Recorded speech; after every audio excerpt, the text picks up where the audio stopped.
Good afternoon. I'm Bob Clark, president of Husson University, and it's my privilege to welcome you to our 2022-23 Distinguished Speaker Series.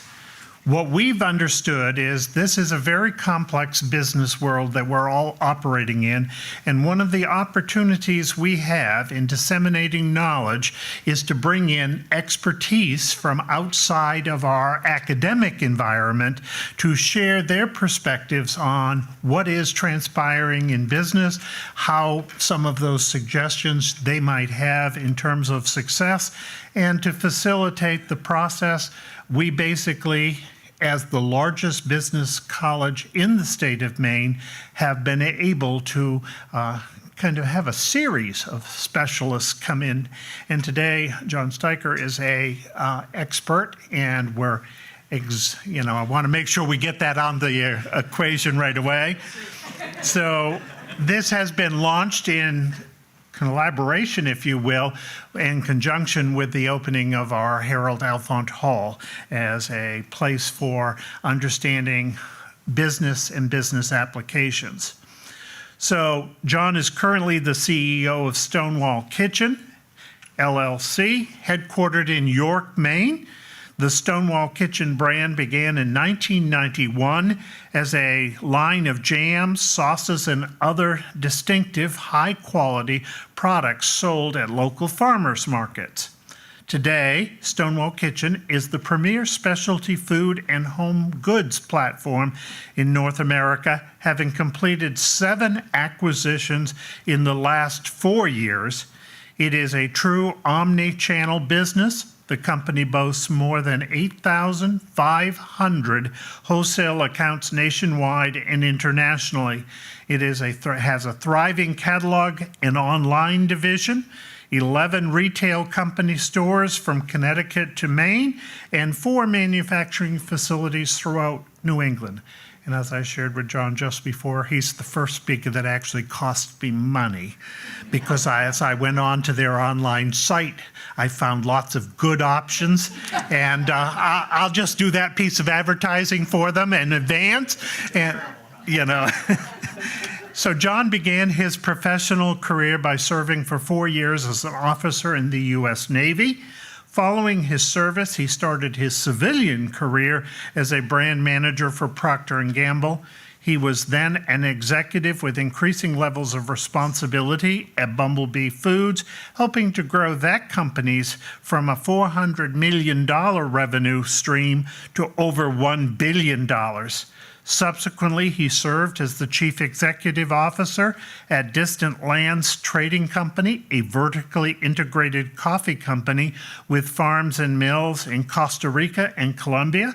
And following this, as a company, basically a senior operating partner at Center Partners, a leading middle market private equity firm. And this leads to his current position as CEO at Stonewall Kitchen. On a personal note, we'd like to share and thank John and his family for their service, as John has triplet sons who are all currently serving as officers on active duty in the Army and the Navy. Thank you.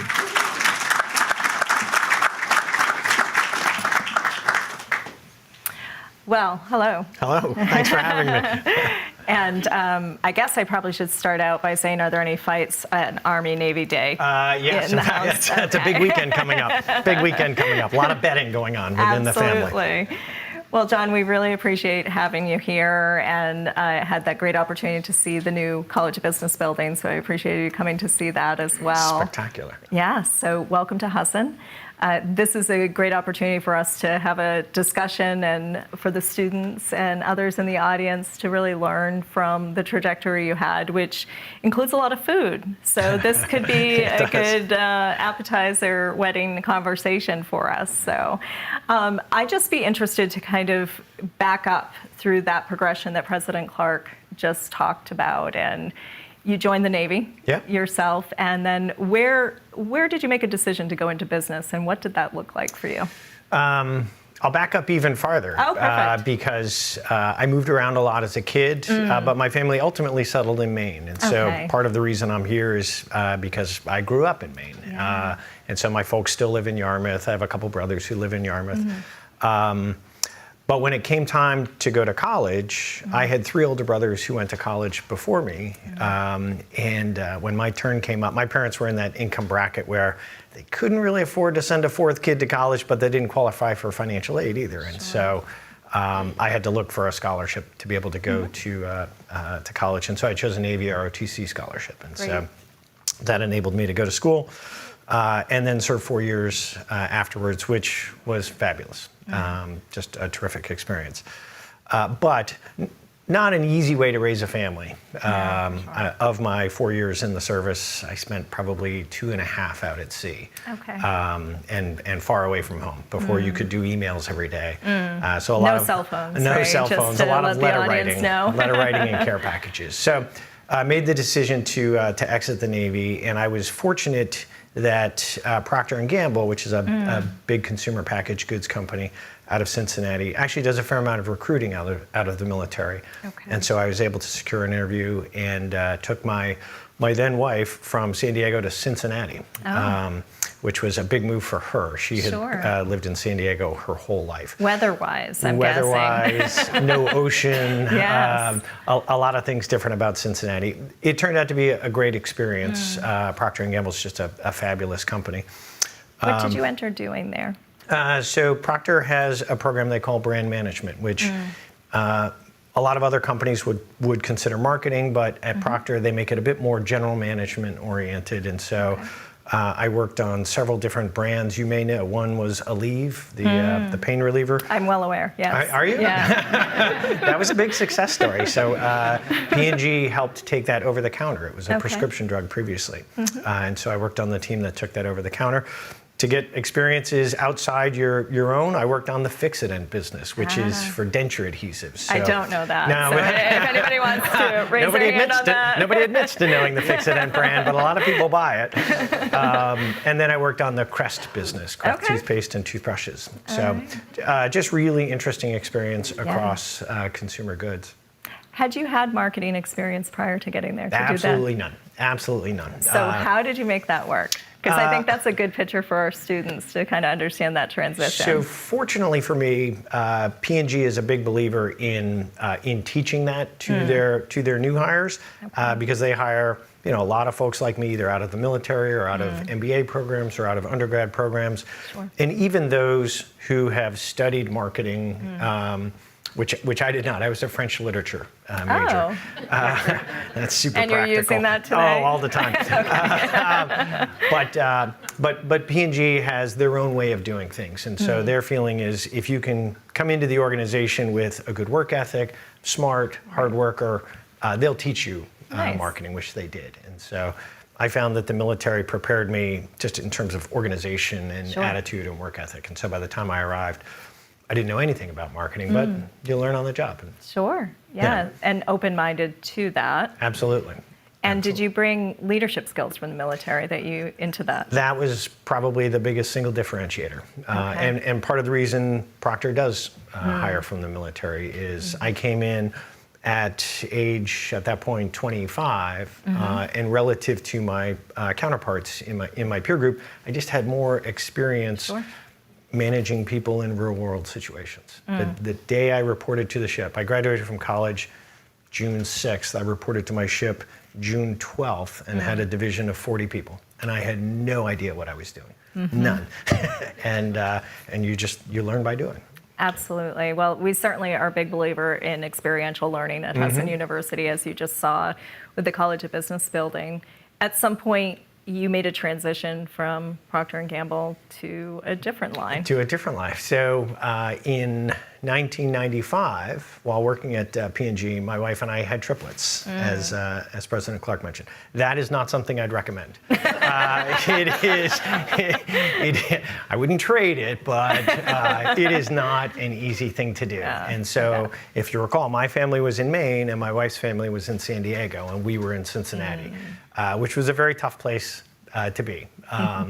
And so about a year and a half later, as we were heading into the boys' second winter, and the thought of zipping up snowsuits, taking down snowsuits, et cetera, an opportunity came up at Bumblebee Seafoods, best known for Bumblebee tuna, out in San Diego. Okay. And there are not that many consumer packaged goods companies in San Diego, and so the opportunity to both take an interesting career move and move back close to family. Even if I hadn't wanted to, my wife was essentially going to insist I do it. And so we moved to San Diego and started a 7-year trek at Bumblebee. Was that marketing that you walked into, or was it something else? I started in marketing, and then it really evolved over time into much more general management, financial management, sales, some private label sales experience. All of these things are connecting to French literature, so I'm trying to understand. So did you get more training at Bumblebee in terms of those areas, or how did you Not learn? A lot of formal training, no. That was very much experiential learning, if you will, where hey, we need someone to run our Canadian business. why don't you go do that? Okay. Well, then you can use the would think French. maybe I'd use a little French literature. It did not.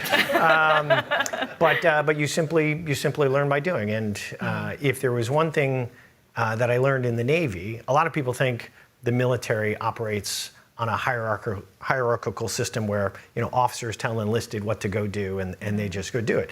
It doesn't really work that way, at least not successfully. A successful officer is one who talks to his senior enlisted people and says, hey, what should we do here?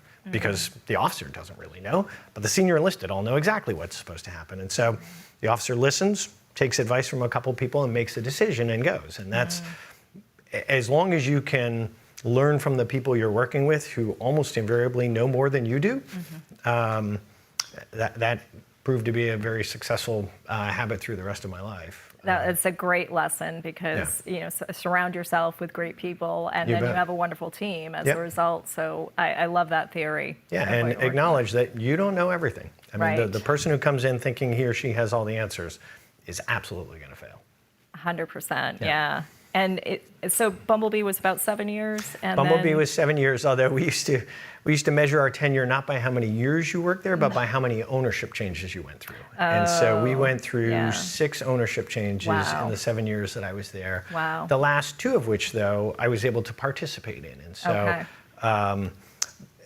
in 2003, a private equity group actually purchased Bumblebee, and they allowed 7 senior managers, of which I was one at that point, to invest alongside them in the acquisition. And then they exited a year later in a wildly successful transaction. Wow. They bought very low and they sold very high. And so all of us on the management team also did well and realized, hey, this ownership thing is if you can get into it, is better than just working for a paycheck. And so I stayed at Bumblebee for a couple years after that.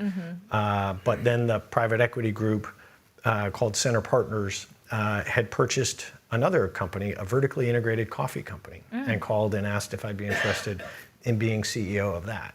Interesting. And I had wanted to ultimately become a CEO, so that was appealing.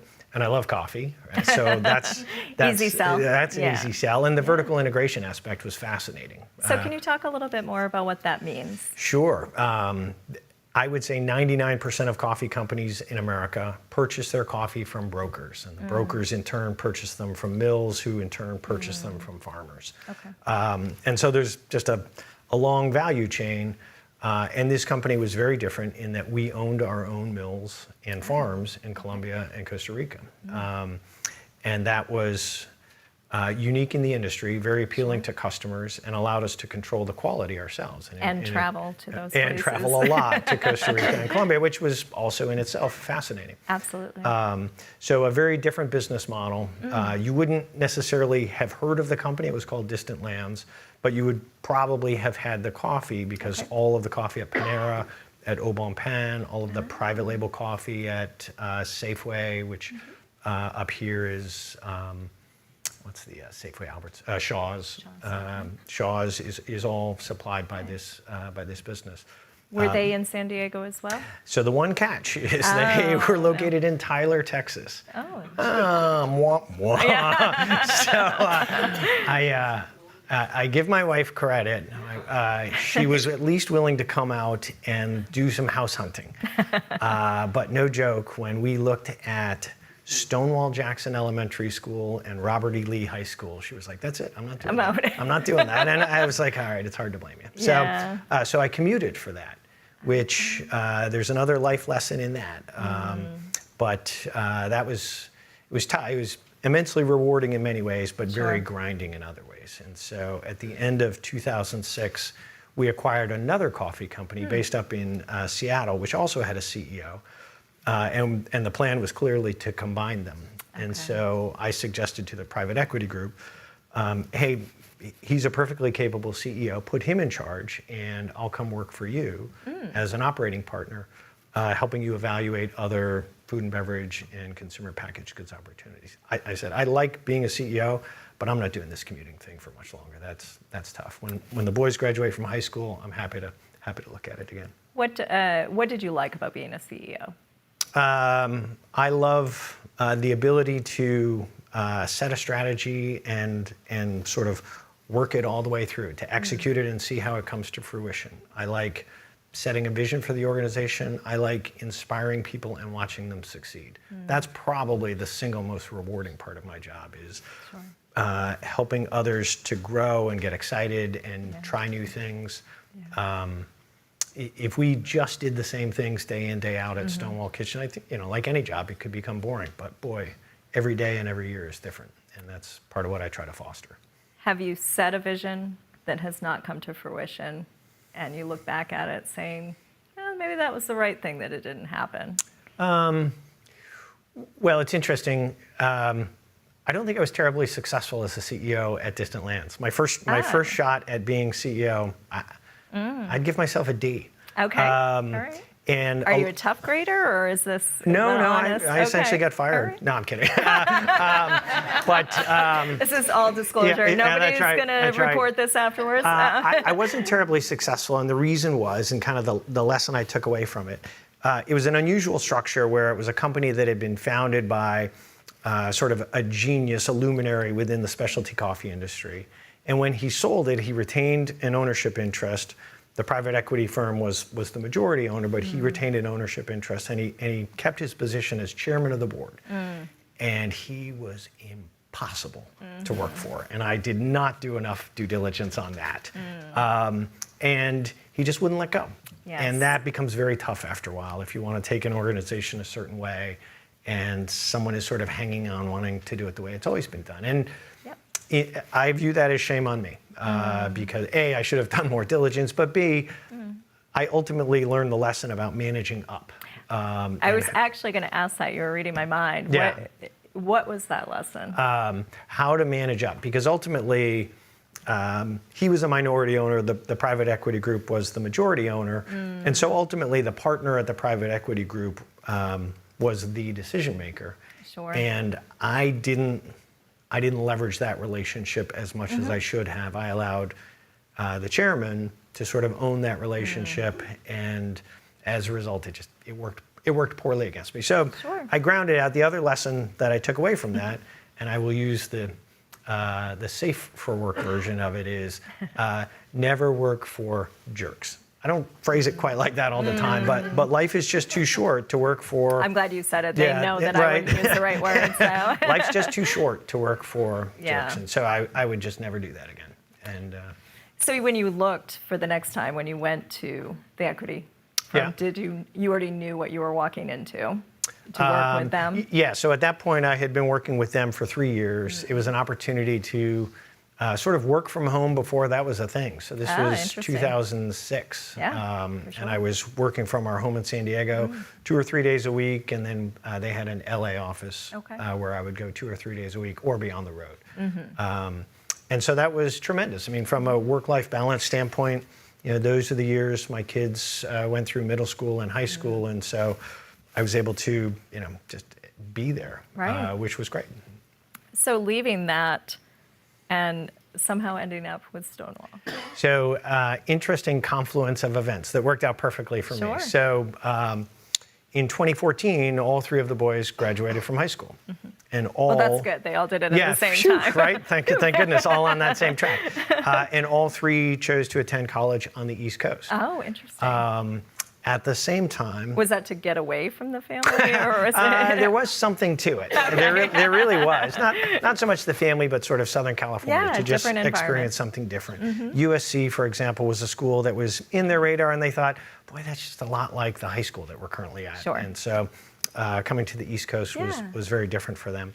And at around the same time, the Stonewall Kitchen opportunity came up. So the founders, John and Jim, had been running the business really since 1991, so this was 23 years later. Jimmy had stepped away a number of years back for health reasons, and Johnny really wanted to spend more time with him. So those 2 are partners in business and partners in life. And so, so Johnny wanted to step away, and so that opportunity came up, and Center Partners was fortunately, able to become the successful bidder on that. And so that was an opportunity to go back to being a CEO role at a company that I knew, a brand that I loved, in Maine, close to family, and on Right. the East Coast, where my 3 kids were all going to college, that was sort of the win. And you had done due diligence to understand what you were walking to at that point? Is Yes, that and what in had this happened? case, 2 things. One, John and Jim were really stepping away, and so they weren't Yeah. going to stick around in a very executive role. Okay. But Jonathan was the exact opposite of this other fellow. Okay. He was an absolute gentleman, very supportive of trying new things. And when he disagreed with me, which wasn't often but occasionally, we would do it in private. And he would say, hey, I would think about doing this differently. And most of the time, he had a really good perspective on it because it's a business that he had founded and nurtured for so long. And you're not a family member, so No. That does present sometimes. Well, why are you questioning the family? It was tricky. So Okay. when I joined, so Jonathan was the CEO. His sister Natalie was and remains our chief sales and marketing officer, and his sister-in-law Lori King was our chief financial officer and chief operating officer. So I joined the 3 kings. And in fact, in January of my first year, I made a little 3 king cake. None of them appreciated the reference, but so I see triplets happening again, though, exactly. right? So I had certainly learned from some of my prior experiences, and I announced to the group that I was coming in not as the CEO at first, but as the CLO, the Chief Learning Officer. And I said, for 90 days, I just want to learn about what goes on here because I know that I don't know what makes this company tick. And looking from the outside, I see things that I may not completely understand. I'm not sure why you do them, but I bet there's a reason. Sure. And that turned out to be a great approach because turns out in most cases they had really good reasons for doing the things they were doing. And it just took me longer to appreciate it. Was size and scope of that business an issue for you to adjust to? Because at that point, smaller than some of the other places you had been? Well, certainly smaller than Procter & Gamble. Of course, of course. A lot smaller than Bumblebee, but Yeah. comparable in size, actually a little bigger than Distant Lands. Okay. And at that point, through my time as an operating partner, I had gained experience on businesses ranging from 50 to 500 million in revenue. So it fit on the lower end of that zone at the time. So that was pretty comfortable. At the time, that's At the the precursor to right now. Right. We're hoping to bust that bubble. The thing that was really different that I had had no experience on is it's true. He mentioned it's truly an omni-channel business, meaning we have retail stores, which I had no experience with. We have a massive online business between our own website and our Amazon's business, and I had had no experience with that. And so there was a tremendous learning curve from that standpoint, which is part of what made it fun and interesting. And you're actually in LL Bean. We are. LL Bean's a big customer. Speakers. You bet. Tony Sherman from Wyman's is one of our largest suppliers. Yes. We're fairly tapped into the Maine economy from that standpoint. Which I think is important. You know, Yeah. I'm from Maine, so to me, that's important that you're reinvesting in the state. For sure. And that seems to be important for Stonewall as well. Absolutely. So it was an interesting transition coming into the family business, but now they joke that I'm their brother from another mother. And I do think having the Maine background helped, versus being some finance guy from out of state. Right. That wouldn't have been a good fit for the company at the time. Sure, in terms of how they welcomed you, et cetera. Yeah, and they're just a funny group. So I don't know if anyone will appreciate the humor of this story, but when I arrived, I wore sort of a classic private equity uniform, which was khakis with pleats and cuffs. That's just what private equity people wore at the time. And no joke, Natalie and Lori were like, no. You're not wearing that around here anymore. And for my first Christmas, they bought me different slacks. It was like, wow, this is a very different kind of company It's an that I'm image working at. But piece, there's a certain fashion or image to it. Isn't that interesting? Because that's the character, right? Oh yeah. Yeah. But yet now Stonewall has some acquisitions, so I don't see the khakis have come back as a result. So. Lululemon joggers, that's crazy. So really for the first 3-4 years, our strategy was just to expand the distribution that we had, to say, hey, look, this company's growing, let's just keep managing that. And that was more challenging than it would seem because we did not want to become ubiquitous, meaning we don't want Stonewall Kitchen to be everywhere. We want it to remain a very special brand. And part of that is ensuring that whether you get it at a gift store or Macy's or LL Bean or a grocery store, that you're paying about the same price for it. Okay. In all those places. That's how a gift store can continue to carry your product if it's also in a grocery store. I was going to say, your target market is a little bit different depending though, right? It is, which leads to kind of the second challenge, which is within any grocery store chain, let's say, they have some stores that are in high-end neighborhoods and some stores that are not. And so our approach with customers like a Shaw's or a Stop and Shop was, look, we want to be in your best stores. We want to have our products grouped together. Okay. And we want you to price our products consistent with the way other customers price our products. And there were a number of customers who said, nah, we're not interested in that. Yeah. We're the low price leader. We want to sell your products at a discount. We're like, well, that's not great for us. And so, you won't find Stonewall Kitchen in Walmart, for example. Right. Which isn't to say they're not a great customer. They're terrific, but they don't believe in, they believe in pricing their products lower than everyone else in the market. And that's not really where we want to be. And you mentioned about not being ubiquitous. So what is the mission that you're focused on for Stonewall? So our vision statement is really to become kind of the premier platform, not just brand, but platform of specialty food and home good brands in North America.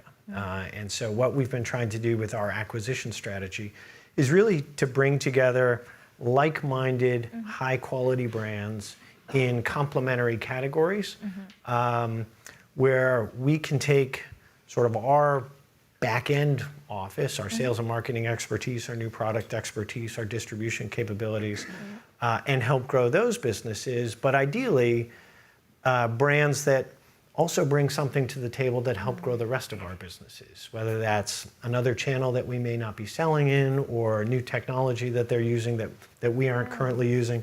So we're constantly trying to get our own business better by adding, in most cases, much smaller businesses, but folks who've figured out interesting things to do.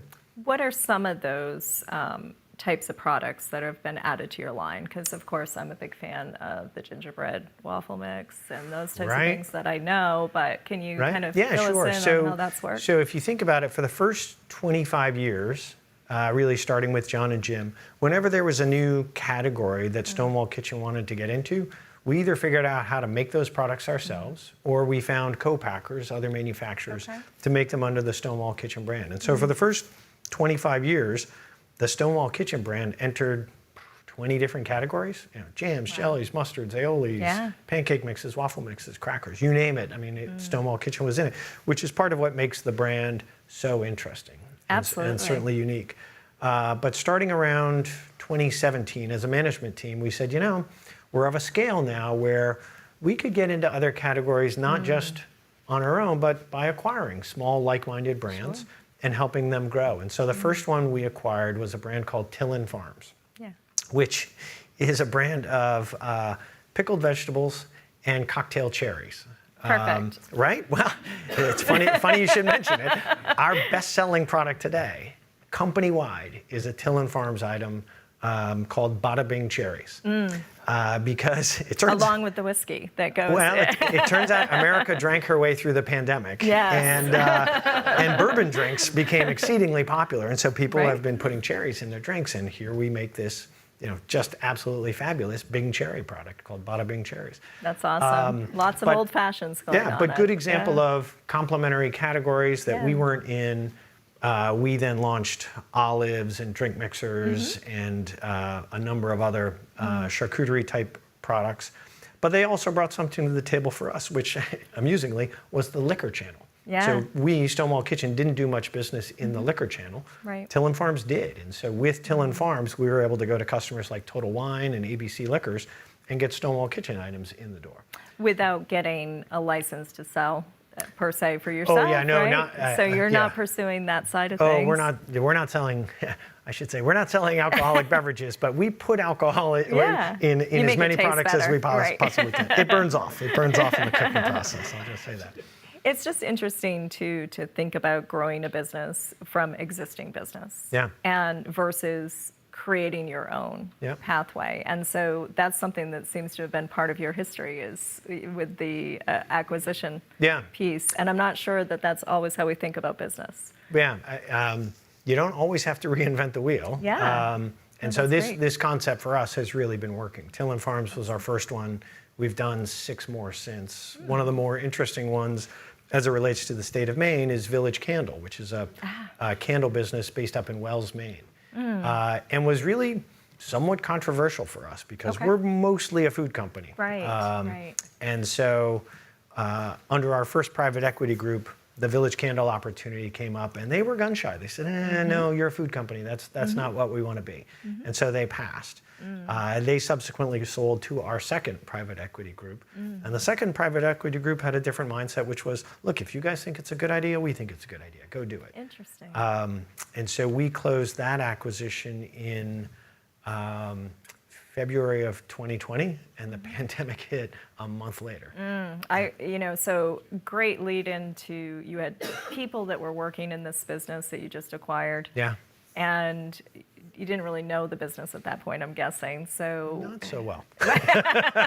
nothing like learning quick. So Right. How did COVID affect the different pipelines of business, your workers? I mean, there's a variety of things, right? But what did you see? It was the best of times, it was the worst of times. So from a pure business standpoint, this almost sounds ghoulish to say, COVID was great for our business, right? So we are Everybody's home. we're a shelf-stable ordering. food business. Yeah. We had no exposure to the food service class of trade, and we had a well-developed direct-to-consumer infrastructure. I mean, those Yep. are sort of the things that you would want. Absolutely. And so it became March and April of 2020 became like peak season for us. Wow. And we were hiring people in our distribution center as quickly as we could. Versus some that were facing for sure, shutdowns, for right? sure. So Yeah. that's a different look. Amusingly, we actually, not amusingly, but ironically, we missed out on PPP loans because we had to hire so many people for our distribution center that we went over 500 employees. Prior to that, we were below 500 employees. Gotcha. Would have qualified for PPP, but we were just hiring like crazy. So from a pure business standpoint, Yep. what can I tell you? I mean, it was was good for our business. Part of the comment I was going to make on Village Candle is people also burned a lot of candles during the pandemic. yes. They were working at home, Yep. and so the Sure. candle business went crazy. Right. Soap too. Were you in soap at that point? Not much at the time. Not Okay. much at the time. Although we did so many fun little things. We partnered with Wiggly Bridge Distillery, which is a half mile down the road from us in York, to make hand sanitizer. Okay. So we provided the sugar, which was the key ingredient. They actually distilled it to hand sanitizer, and we packed it in plastic bottles, and then just gave it away. We gave it away to York Fire District, York Hospital, all the nonprofits nearby. Just one of the, I mean, the pandemic we must have had a dozen stories like that where it was just an opportunity to do things that were really neat for the community. With the Stonewall Kitchen label on it, or what did you do? Wiggly Bridge partnered with Stonewall Kitchen. Nice. It wasn't about branding. I mean, we weren't making any money on it. It was just to give it away. Yeah. But in terms of the worst of times, sort of my toughest single day at Stonewall Kitchen is we had to furlough 145 retail employees because Sure. in theory, we could have kept our stores open through the pandemic because we were serving food and so we were an essential business, but we're not a grocery store. Sure. And our staff didn't feel terribly comfortable doing that. And so we furloughed folks, and all the way up to the vice president of retail, and that was just a super tough day. I bet. We, What did that conversation look like for you? there were a lot of tears. There were a lot of tears. It was tough.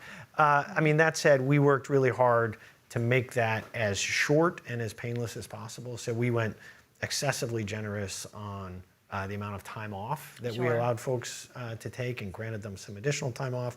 We carried their benefits through the furlough.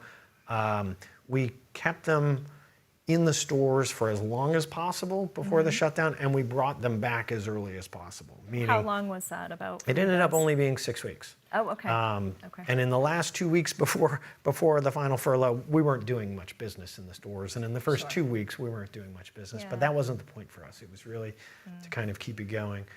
We actually did something really neat. So we have both a cafe and a cooking, at the time we had a cooking school in our York location.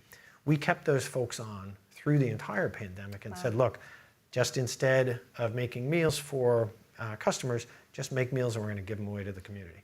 And so if you were in the York community, you got some really good meals Really from the good York food. cooking school. Yeah, I mean, they were absolutely. making fabulous meals, and we gave away 5,000 meals to the that's community. And awesome. it just, you know, it helped that we were doing well on the other side of the business, that we could just support all these things that we were doing. But it was, that's amazing. it was, I mean, it was a really wild time. I was sending out emails to the organization at least once a week because no one knew what was going on. Right. We were flying blind. As were many, right? Yeah. And I think that's probably true from a message for students. They may be flying blind into their careers. And, you know, I think I'm curious what advice you have for them, because you've had a very interesting road. And how do you fly blind and get there? Try to do things you love, right? So whenever someone says, well, why were you a French literature major? I was like, because I really enjoyed it. I had a passion for it. I actually started as a mathematics major. Oh, okay. And I hated it. I just hated it. I was like, what am I doing? But then ended up doing finance. So like, just to be Yeah, clear, yeah, you know, you're using yeah. those skills, right? Yeah, so using for our this- business students in the audience, Using anyway. the skills, yeah, don't get me wrong. I mean, a math major is terrific. And in my case, you know, I knew what job I had coming out of college, so I was a little less worried about it. But, Sure. So do what you love. Yeah. One of the lessons I learned at Bumblebee corporately is a lesson that I'd apply sort of in real life, which is fail cheap. And so what I mean by that is when I worked at Procter & Gamble for 7 some odd years, I think in those whole 7 years I might have launched 2 new products because P&G just tests everything.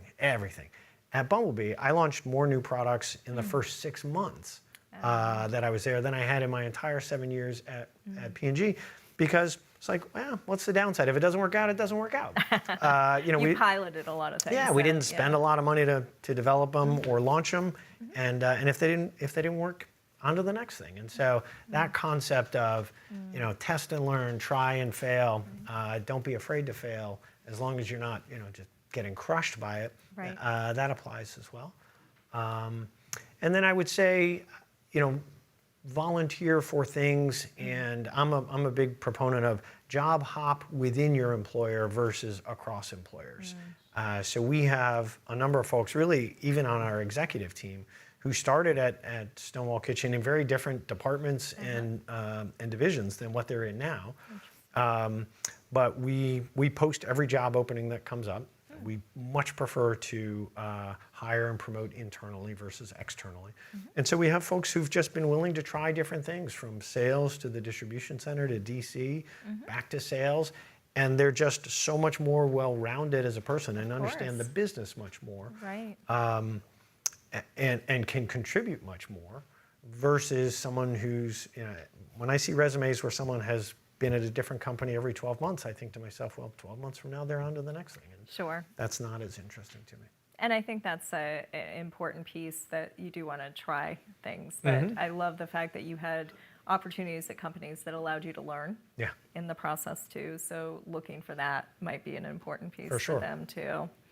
And now with your sons grown, do you watch them and that evolution of what they're doing? And Absolutely. So even since the intro, one of the 3 actually just exited active duty Okay. and is a consultant with Deloitte. And it's like, okay, that's really cool. Good for him. Interesting. That's going to be a Yeah. neat, interesting career. Yep. Consultancy isn't for everyone, but he'll be exposed to a bunch of different projects and Right. see a bunch of different industries and maybe figure out what he wants to do. The other 2 are both still in, and one just got his wings, and so he's going to be in the Navy for like another 10 years. He's not getting out for a while. Yeah.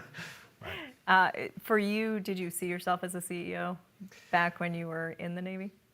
I did. Okay. I did. It sounds weird, but when I was probably 20 or 21, I wrote down on what was then a sheet of spiral notebook paper.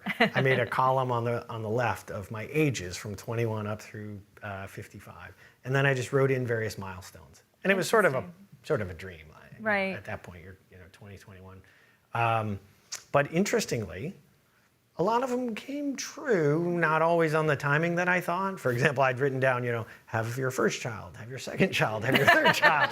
And that's good. You check. Yeah, I mean, that was three kids was always the plan, but even on that, it was, a CEO someday. It just sounded like the career I was interested in. Is there something on that list you haven't attained yet? Retirement. Fair. That's fair. Someday.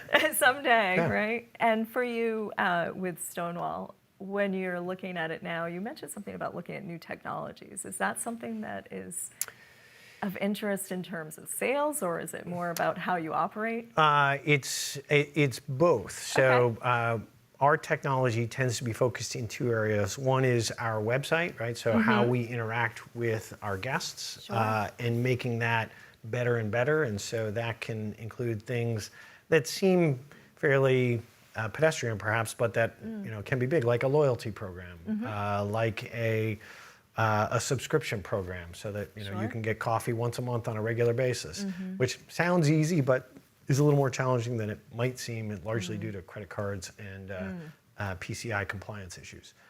So we spend a lot of money trying to make our website as robust as possible, which for a brand or a business that has over 2,000 products is challenging, right? Absolutely. It's a lot. You've got to really think about navigation. I need to try some more then, if there's 2,000. Right. And then the second side is really the technology that sort of runs our business, right? So our ERP program, which is a Microsoft Dynamics Navision, and our warehouse management system, which we just installed this year. One of industry's least favorite things to do is installing fundamentally new systems, but in our case, we needed to do it. We were working on a system that sort of was supported out of a garage, and we have visions of being $1 billion company someday, and so you need a best in class. So we installed Kerber, formerly known as High Jump, and I would say 7 months after the integration or the implementation, it's starting to work. Takes time. A lot of technology on the back end that supports our business, for sure. And so retail, technology, finance, sales, all of these things, you have marketing, you have all these different departments. So when we think about Stonewall Kitchen, you're hiring a lot of different types of employees. We are, yeah. At any given time, we probably have 30 to 35 different job openings. I will say, most of those tend to be kind of entry-level positions in production, distribution, and retail. That's the largest part of our employee base, for sure. But within our professional base at any given time, we have job openings available, and usually entry-level positions. Well, certainly there's people in the audience that may have a couple of questions. Why don't we turn there for a second? If anyone has a question, we have a roving mic. You can just raise your hand. Don't be shy. We'll see who has planted a question or been voluntold to ask a question, right? Lisa, go right ahead. Hi. Hello. Oh, there we go. As you start acquiring more businesses, is Maine going to remain headquarters home base, or is there plans of being more centralized within the country? No, the question was, will Maine remain the home base as we acquire more companies? Yes, it will, for a couple reasons. One, we're sort of entrenched here, right? So we've got this great facility in York that is our corporate headquarters, plus manufacturing, plus a flagship store. If you've never been there, it's a pretty neat experience. And now we've got our candle making facility up in Wells. Two, it's part of the heritage of the company. So there's an old story that goes that in the late 90s, when John and Jim were looking to build our current headquarters, they were operating on a different building. Johnny supposedly also looked at New Hampshire as a possibility. Arguably more favorable tax structure, whatever. And Angus King was governor at the time and personally came down and said, no, John, you've got to make this work. I'll clear any obstacles, and did. And afterwards, Johnny said, I was never really going to relocate to New Hampshire. Who wants specialty food from New Hampshire? That's not even a thing. So specialty food from Maine is kind of what we're about. I mean, that said, it's a legit question, because if you think of, either Ben and Jerry's or Green Mountain Coffee, I think both of those, they still have a presence in Vermont, but they've sort of moved on. We're fortunate in some ways. York and Southern Maine, it's not terribly hard to attract good talent. I think that may have been some of the challenge in Vermont, is after a while, when you become big enough, it's hard to get good talent. We don't have a big issue with professional talent in York, Maine. Thank you. Yeah. Are there any others? Other questions? Oh. It's coming around behind you there. What are like the biggest challenges or like obstacles you faced while building this company? Oof. All right, so questions, biggest challenges and obstacles. Staffing is surprisingly a big challenge to growth. And so if there were one downside to Maine and New England, it's a really older population, and it's hard to get a lot of entry-level positions filled. And so we struggle with production, distribution, and retail. And it sounds like the kind of thing you just throw money at, but after a while, there just aren't enough people, which is challenging. Culture, keeping culture vibrant as the company gets bigger, and then as we go through the pandemic, is a challenge that I am spending a lot of time thinking about right now. So with these acquisitions, we now have offices in Vermont, New York, California, Chicago, and it's just tough having those folks feel like Stonewall Kitchen. There's just a really special Stonewall Kitchen culture in York, and it's hard to export that over to California. And with the pandemic, it's even getting harder to maintain it in York, because we're on a 2 to 3 days in calendar, right? So 2 to 3 days a week, we expect you to be in the office. 2 to 3 days a week, you can work from home. And that seems to be the best balance that's working right now, but I don't love it, because I'll come in a lot of days and there just won't be that many people in the office. And it's very hard to build a culture that way. And so it's equally hard to argue that we've lost productivity. We haven't. I mean, the company's still very productive in this hybrid environment, but it definitely doesn't have the same feel to it. And I get concerned about that. Like, how do I really retain employees with loyalty when they don't sort of drink the Kool-Aid with us? Interesting. Thank you. Is there another one? Steve, I think we did. Hi, I'm from Wells, Maine, so I love York. I love Stonewall Kitchen in York. I have a question about, as the CEO and kind of the face of the company, I'm sure that you are experiencing a lot of people who don't necessarily agree with what you're doing, or there's probably a lot of criticism of what you're doing. How do you deal with that and protect yourself and not question what you're doing when people are giving you a lot of criticism? That's a good question. So the question is, how do you protect yourself from criticism and stick to your vision? One, stay off social media. No, that's not true. Look, there's a large portion of that is actually healthy, right? So we get plenty of consumer comments every month. We summarize them and send them out to the entire sort of extended leadership team and say, hey, we focus mostly on the complaints. We get a ton of positive comments and we love that, but we focus mostly on the complaints. And we talk about it as a team and say, all right, what are we doing wrong or differently? And sometimes, in some cases, that'll be the first signal you get that something you're doing is wrong. Like, people don't like this new applesauce that we're providing because the co-packer's maybe not making such a great applesauce, something like that. And a lot of times we'll change course based on criticism. So a large portion of it is healthy. Otherwise, we try to be a pretty inclusive decision-making group. And so it kind of goes back to what I said earlier, which is if I were sitting in my corner saying, we're going to do this, we're going to do this, we're going to do this, I think I'd get a lot of heat because people wouldn't necessarily agree. But we tend to at least solicit opinions from a lot of people on, thinking about going this way, what do you all think? And we'll sort of go around the room with the whole leadership team, and even our own leadership team won't agree on everything. But I think as long as people feel like they've been heard in the process, generally you can eliminate a lot of criticism that way, and you create sort of brand champions or champions for the idea that can go out and sort of defend against other people's criticism who may not have been part of it. You mentioned town hall meetings Yeah. that you have too. Is that another venue for you? It is. So we do town hall meetings twice a year. And it used to be, in the old days, it was just in York, and we would just do it, we'd pick a day.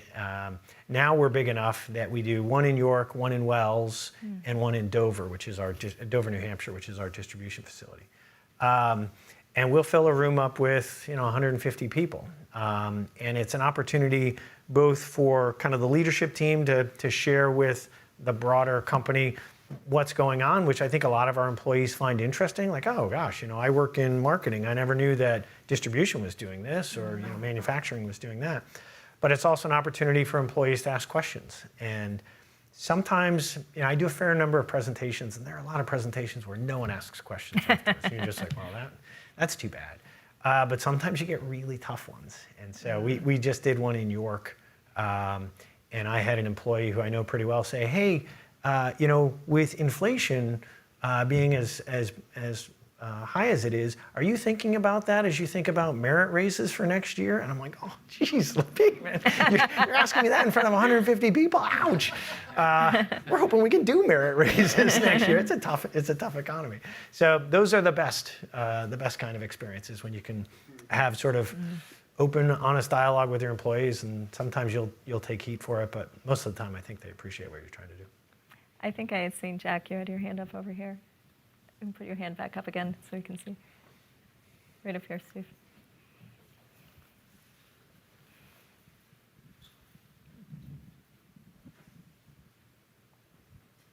First of all, Dr. Clark usually gets very nervous when I ask a question. The sweat is already on his.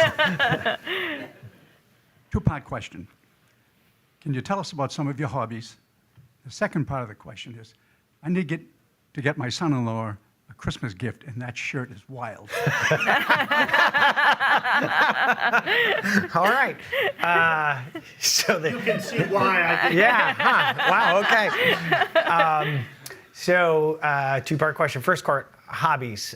For a number of years, I was really into, oddly, triathlons and long-distance runs.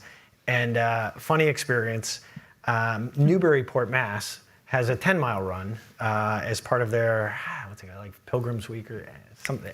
Some people would know. And so I thought, 10 miles, that'll be fun. So I went and did it. And to be clear, I participate in these races. I don't compete in these races. I just do it to see if I could finish. And so I did it and slogged my way through it. I'm not a very good runner. And when you finish, you get to sometimes they have a kiosk that you can go to, and it'll tell you, what was your time, how'd you place, and most importantly, how'd you place within your peer group, right? Because I don't pretend to compete with really good athletes, but I'm always curious, what are, men 50 to 55 doing? And so I get to the kiosk and I get my slip, and no joke, it says, you finished 13th out of 12. I'm like, I've got a picture of it on my phone. I'm like, how's that even possible? You finished. And Let's just keep that. That's really when I kind of gave up the races. And so now I spend a lot of time boating. So I have a boat, and I really enjoy going up and down the coast of Maine and down to Cape Cod. As for the shirt, well, I wish I could help you with this. I was in Charleston this weekend. My son, who's stationed in Bahrain, got a week of leave, flew to Charleston to be with his girlfriend. I'm like, great, I'm coming down to take you out to dinner. And so while I was in Charleston, I found this at, I don't even know, a shop on one of the streets of Charleston, South Carolina. Does that help? You can look at the tag afterwards if you want. I'm not even sure what brand it is. I wish it were LL Bean, but We won't tell Steve. Yeah, It's right. okay. Don't tell Steve Smith. Yeah. I hope he's not watching. Well, thank you so much. We're closing in on time. I guess I just want to ask one final question. Sure. What inspires you to keep doing the work that you're doing? It's really the people, right? So it's the people you work with and helping them achieve things that they didn't necessarily think was possible. And so we had in March of this year, our second private equity group sold to the third private equity group. Okay. And one of the things that's been really neat about private equity ownership for us is where the company previously had really only been owned by 2 people, we opened it up to, in our case, 70 different employees. Wow. And we said, hey, if you want to write a check and invest alongside on the same terms as everyone else, we'd love to have you. And so, in some cases, that was people writing a check for $1,000 because that's what they could afford. And we were thrilled to have them because it creates a different mentality. But at this exit, it was a pretty successful exit. And so I had one employee, I won't say her name in case she's watching on live stream, but she had invested $3,000. And she also had what we call profit interests, which are kind of like stock options. And so I got her before the transaction. I said, you know how much you're going to make out of this? And she was like, I don't know, $5,000, $6,000. I'm like, you're making $125,000. Oh. And she was like, what? I mean, you could almost see the jaw drop and hit the floor. And it's that kind of thing where you can help others sort of achieve their dreams. I mean, what will she do with 125? I don't know. Maybe buy a house, maybe do something spectacular. That's awesome. But it's about how you can help others. Really, that's the most rewarding part. Watching other people really excel and succeed. Yeah. That's fun. That's pretty cool. That's a great story. Well, thank you so much, John, for your time today. You We bet. really appreciated it. And I know where some people will be going shortly for holiday shopping. Right. Right? You bet. Thanks for having me. Thank you. Thank you, Appreciate it. everyone.